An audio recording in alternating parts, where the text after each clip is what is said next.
بسم اللہ الرحمن الرحیم۔ السلام علیکم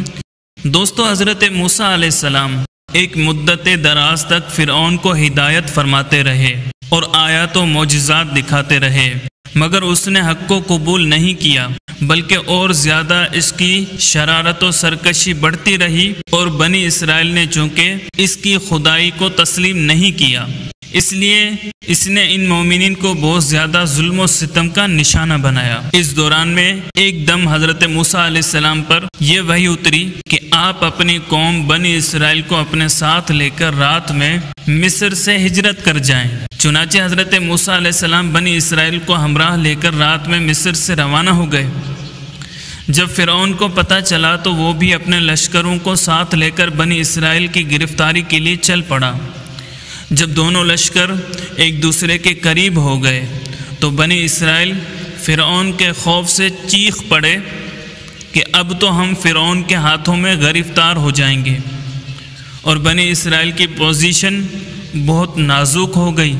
کیونکہ ان کے پیچھے فرعون کا خوفناک لشکر تھا اور آگے موجیں مارتا ہوا دریا تھا۔ اس پریشانی کے عالم میں حضرت موسیٰ علیہ السلام مطمئن تھے اور بنی اسرائیل کو تسلی دے رہے تھے۔ جب دریا کے پاس پہنچ گئے تو اللہ تعالیٰ نے حضرت موسیٰ علیہ السلام کو حکم فرمایا کہ تم اپنی لاٹھی دریا پر مار دو۔ چنانچہ جو ہی آپ نے دریا پر لاٹھی ماری تو فوراً ہی دریا میں 12 سڑکیں بن گئیں، اور بنی اسرائیل ان سڑکوں پر چل کر سلامتی کے ساتھ دریا سے پار نکل گئے۔ فرعون جب دریا کے قریب پہنچا اور اس نے دریا کی سڑکوں کو دیکھا تو وہ بھی اپنے لشکروں کے ساتھ ان سڑکوں پر چل پڑا، مگر جب فرعون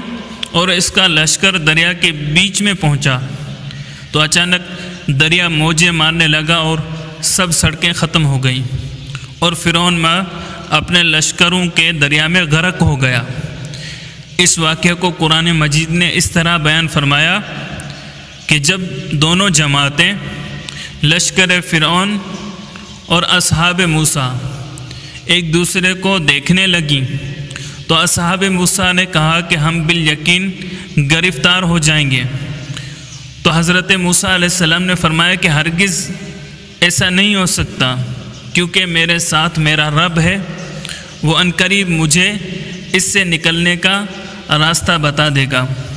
پھر ہم نے حضرت موسیٰ کو حکم دیا کہ اپنے عصا کو دریا پر مارو۔ چنانچہ انہوں نے اس پر عصا مارا جس سے دریا پھٹ گیا، اور دونوں حصے اتنے اونچے تھے جیسے بڑا پہاڑ، اور ہم نے دوسرے فریق کو بھی اس جگہ کے قریب پہنچا دیا اور حضرت موسیٰ اور ان کے سب ساتھیوں کو بچا لیا، پھر دوسروں کو غرق کر دیا۔ یقیناً اس واقعے میں بڑی عبرت ہے، اور باوجود اس کے ان کفار میں سے اکثر ایمان نہیں لائے۔ دوستو، اگر آپ کو ہماری یہ ویڈیو پسند آئی ہے تو لائک کیجئے، کمنٹ کیجئے، اپنے دوستوں کے ساتھ شیئر کیجئے، اور آپ نے ابھی تک ہمارے چینل کو سبسکرائب نہیں کیا تو چینل کو سبسکرائب کر لیں تاکہ ہماری ہر نئی آنے والی ویڈیو آپ تک بآسانی پہنچ سکے۔